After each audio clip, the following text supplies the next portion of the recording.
ಸಾಮ್ರಾಟ್ ಏನ್ ನಡೀತಾ ಇದೆ? ಜವಾಬ್ದಾರಿ ಅನ್ನೋದು ಒಂದ್ ವಿಷಯ.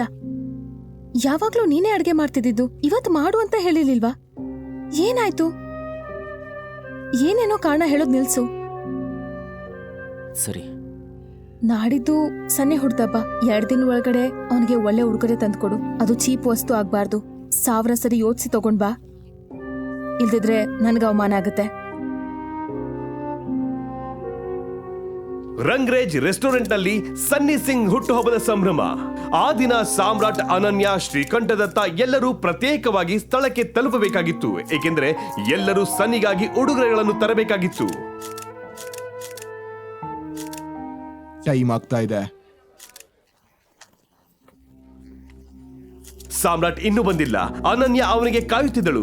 ಸಾಮ್ರಾಟ್ ಅವಳಿಗೆ ಮಾತು ಕೊಟ್ಟಿದ್ದ, ಈ ಬಾರಿ ತಾನು ಉಡುಗೊರೆ ಕೊಡುತ್ತೇನೆ, ಬೇರೆಯವರಿಗಿಂತ ವಿಭಿನ್ನವಾಗಿರುತ್ತದೆ ಎಂದು. ಆದರೂ ಅನನ್ಯಾಳ ಮನದಲ್ಲಿ ಚಿಂತೆ ಶುರುವಾಯಿತು.